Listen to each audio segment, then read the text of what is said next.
प्रभूची स्तुती असो. योहानाचे पहिले पत्र अध्याय 4 वचन 7 आणि 8 मध्ये लिहिलं आहे, प्रियजनो, आपण एकमेकांवर प्रीती करावी, कारण प्रीती देवापासून आहे. जो कोणी प्रीती करतो तो देवापासून जन्मला आहे व देवाला ओळखतो. जो प्रीती करत नाही तो देवाला ओळखत नाही, कारण देव प्रीती आहे. Because God is love. हो, आपण कधी-कधी खूप कठीण जातं अशा लोकांवर प्रीती करणं ज्यांच्याकडून आपल्याला खूप दुःख मिळालं आहे. पण परमेश्वराचं वचन आपल्याला हे सांगत आहे, की जर का आपल्यामध्ये राग असेल, आपल्या मनामध्ये कसलाही द्वेष आहे, तर आपल्याला त्यांच्यावर प्रीती करायला जमणार नाही. आणि कुठेतरी आपण सर्वजण त्यांच्या स्वरूपात बनवलो आहोत, परमेश्वराच्या स्वरूपात आहोत, त्यांच्या प्रतिमेत आहोत. आणि म्हणूनच आपल्याला जी डिग्निटी आहे किंवा जी व्हॅल्यू आहे ती प्रत्येकाला परमेश्वराने इक्वल दिली आहे, सारखी दिली आहे. परमेश्वराच्या नजरेमध्ये कोणच मोठं किंवा छोटं नाही आहे, पण सगळे इक्वल असल्यामुळे ते आपल्याला म्हणतायत, की आपण क्षमा केली पाहिजे आणि प्रीती केली पाहिजे.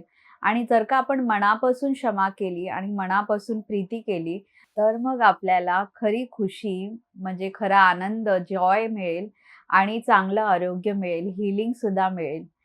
तर याच्यासाठी परमेश्वर आपल्याला म्हणत आहे, की कुणाबद्दलही काहीही राग ठेवू नका आणि प्रीती करा, कारण देव प्रीती आहे.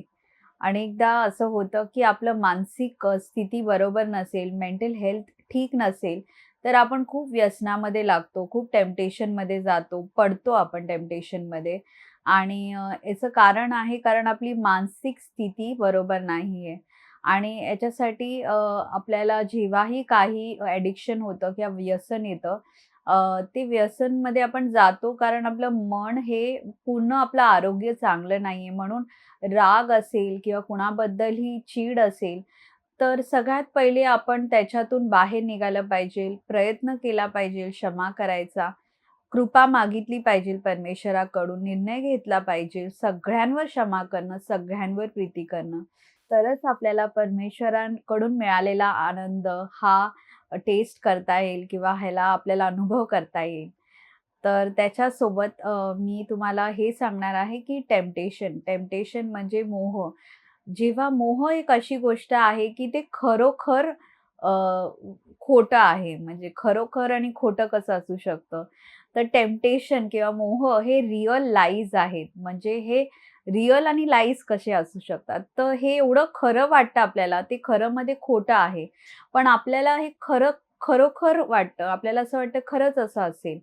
तर सगळ्यात पहिले कोणतंही आपण टेम्पटेशनमध्ये पडतो किंवा कोणत्याही व्यसनामध्ये पडतो, तर त्याचं मूळ आहे, की आपण परमेश्वराबद्दल आपली जी इमेज आहे किंवा प्रतिमा आहे, ती कुठेतरी सैतान बदलून टाकतो. तो आपल्याला परमेश्वर म्हणजे कठोर असा स्ट्रिक्ट आहे, जज आहे. तो आपण काहीही बोललं तर तो बोलेल, "तू असं कसं करू शकते? तू असं कसं विचार करते?"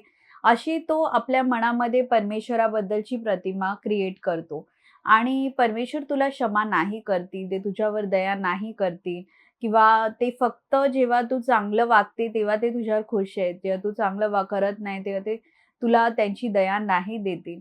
आणि असे बरेच असे आतमध्ये आपल्या स्वतःच्या आयडेंटिटीबद्दलही बरेच खोटे गोष्टी आपल्या मनामध्ये तो टाकत असतो, सैतान. मोह हे केव्हा होतं, जेव्हा परमेश्वराबद्दलची आपली जी इमेज आहे किंवा प्रतिमा आहे, ती कुठेतरी वेगळी झाली आहे. आपण जेव्हा परमेश्वराच्या चांगुलपणावरती डाऊट करायला लागतो, शंका घ्यायला लागतो त्यांच्या चांगुलपणावर, त्यांनी सांगितलेल्या गोष्टीवर आपण विश्वास ठेवत नाही, की ते खरंच आपल्यासाठी चांगलं आहे. तर मग कुठेतरी आतून आपण आपलं नातं जे आहे, ते परमेश्वरासोबत असो किंवा लोकांसोबत असो, ते बरोबर चालत नाही. त्याच्यात खूप अडचणी येतात आणि आपलं नातं परमेश्वरासोबत कसं चांगलं होणार? आधी आपण आठवण करा, तुम्ही किती मनापासून परमेश्वरासोबत सगळं सांगू शकत होता. येशूसमोर तुम्ही तुमचं मन मोकळं करून तुम्हाला काय वाटतंय, काय नाही वाटत आहे आणि कधी तुम्हाला असं वाटलं नाही, की "अरे, येशू असं कसा विचार करतील?" की ते मला बोलतील, "अरे, तू असा कसा विचार करतोय? तू असं कसं विचार करते?" पण आपण येशूसमोर जेवढं आपलं जे रिअल आहे, जे आपण ॲक्चुअली चाललो आहोत ते बोलायचं. कारण का त्यांना आपल्यावरती त्यांनी प्रीती केली आहे आपल्या ॲक्शन्सवर नाही. आपण काय करतोय किंवा नाही करतोय त्याच्यावर नाही ते प्रीती करत. ते आपल्यावर प्रीती करतात. आपण वाईट असलो तरी करतात, आपण चांगले असलो तरी करतात. आणि म्हणूनच आपल्याला मन मोकळं होऊन आपली जी पर्सनल प्रेयर आहे ती चांगली केली पाहिजे. त्याच्याने बरंचसं आपलं मानसिक आरोग्य आहे ना, ते बरं व्हायला लागतं. कारण आपण मन मोकळंपणे जे आपण आहोत ते त्यांच्यासमोर सांगू शकतो, दाखवू शकतो. लोकांसमोर आपल्याला पूर्णपणे सगळं सांगता येत नाही. आतल्या आत ठेवल्यामुळे आपल्याला बरेच आजारपण सुद्धा येऊ शकतात. पण येशूसमोर आपण एका मित्रासारखं आणि त्यांच्यासारखं प्रेमळ, दयाळू मित्र आपल्याला कुठेच मिळणार नाही. म्हणून तुमचं मन मोकळं करा पर्सनल प्रेयरमध्ये. त्यांना सांगा नक्की तुम्हाला काय होतंय? तुम्हाला नक्की काय हवंय? तुम्हाला प्रार्थना करायमध्ये मन लागत नाहीये, तर तेही त्यांना सांगू शकतात. आणि तुम्ही जेवढं मनापासून त्यांच्याशी बोलाल, त्यांना सगळं सांगाल, तेवढं तुमचं नातं परमेश्वरासोबत घट्ट होणार आणि चांगलं होणार.